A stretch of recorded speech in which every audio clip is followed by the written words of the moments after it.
na nakikinig sa atin ngayon, nanonood sa atin ngayon, anong exactly yung naging desisyon sa final ruling ng Supreme Court? Attorney Lamito. Thank you, Ram. Unang-una, pag-ibig ko na dito na dahil sa naging final na desisyon ng Korte Suprema, ay hindi na-impeach si VP Sara. She was not impeached. She was never impeached. Bakit po? Dahil yung isinampang impeachment case sa Senado noong February 5 was declared unconstitutional.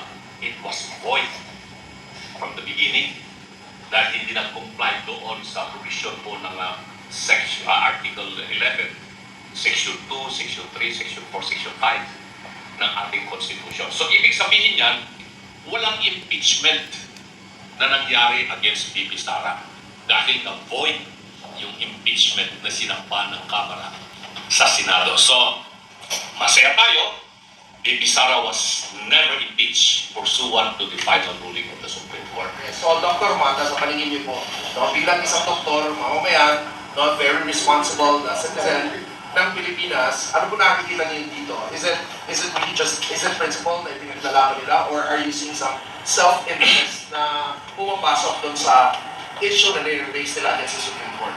Yes, thank you for the question, Rob. Ako'y nagpapasalamat sa Supreme Court, no? Dahil parang merong gwardiya tayo. Nilagay ng Diyos ang Supreme Court para bantay. Kasi nakikita talaga na politika, kasi kung hindi politika, dapat napabilib ang Supreme Court. Kunwari kayo, nag-file sila ng impeachment ulit. Dapat napabilib ang Supreme Court before the impeachment kay VP Sara. Dapat mga ilang buwan, sige silang galit ng galit sa mga flood control, korupsyon. Tapos iniisa-isa nila lahat sino yung mga involved doon sa mga korupsyon. Tapos pinasok nila ito ngayon kay VP Sara kasi sasabihin nila, kasali si VP Sara sa another corruption issue. Siguro ang Supreme Court mabilib na talagang anti-corruption itong grupo na ito.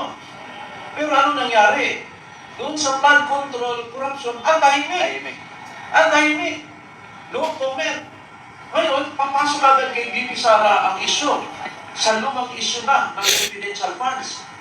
Hindi po mahina ang pag-iisip ng Supreme Court. Alam nila na ito na naman po ay politika. Dapat doon pa sa flood control, maingay na kayo. So, it's not the fault of the Supreme Court kung ito po'y mag-turn down naman dahil halata po siya na politika at hindi talaga based on principles. That's the question.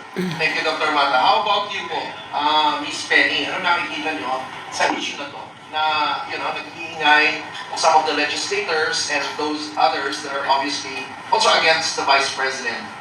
Salamat, Carl. Sa totoo lang, just like Dr. Mata, I'm very thankful po sa naging desisyon at talagang pinag-igit talaga ng Supreme Court na tayuan at panindigan yung tama.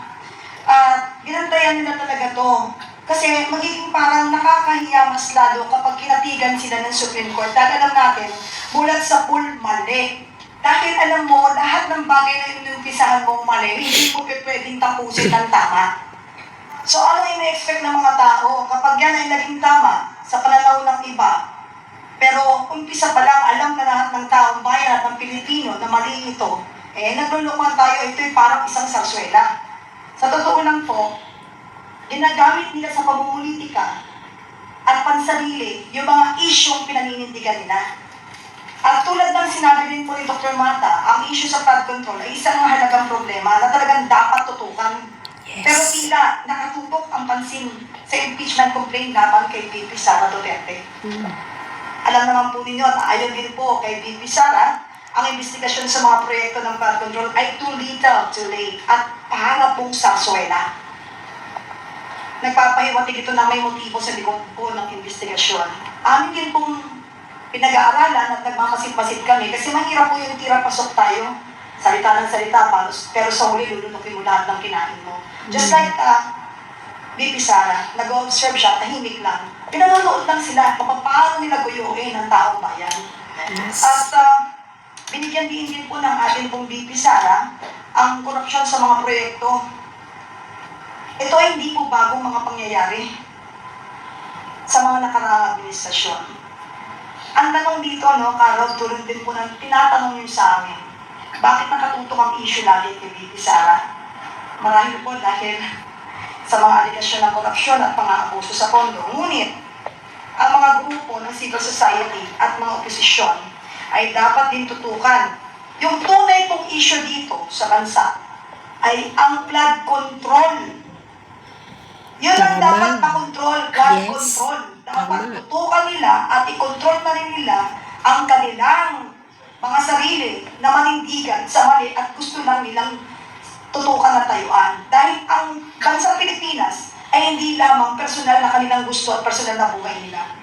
Yes. Ang mga aligasyon nila po kay Bibi Sara, sa totoo lang ho, ginagawa nilang katatawanan ang atin pong bayan. Ginagawa nila po tayong tanga. Ginagawa nilang uto-uto ang mga Pilipino. Mulat sa poll, alam naman natin kung ano ang kanilang agenda.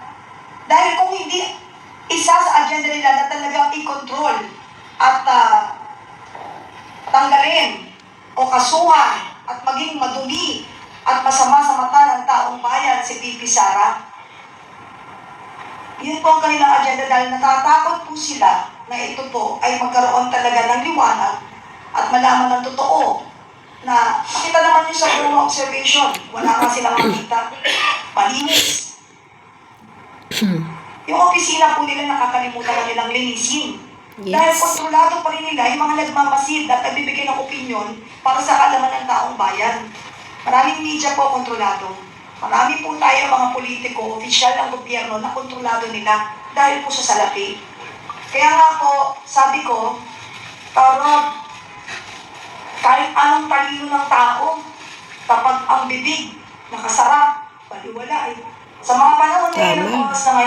oras natin ngayon na talagang naglilimahid ang ating bansa dahil nga pinapabayaan natin sila magsalita ng magsalita tapos nagpapamedya pa sa nakakita. Bitbit nila lahat ng dokumento pero nasa ibabaw mukha po ni Bibi Sara. Kaya nga. Ano ibig sabihin na to palabas? Pagkatapos may panawagan at nagsisigawan, impeach. Impeach, practice po yun. Ang nagtuturo po at nagpa-practice ay isa po kinatawan ng isang party list na ang nangingibabaw ay ang kanilang pagiging guro, ang pangalan ng party list na yun. Pero hindi naman siya guro. Kaya nga po, siguro, hindi po siya guro, siguro. Pero lahat po ng bagay may hangganan. Yes, At hindi po siguro. ninyo malilinlang ang katotohanan. Yes, Kaya tama.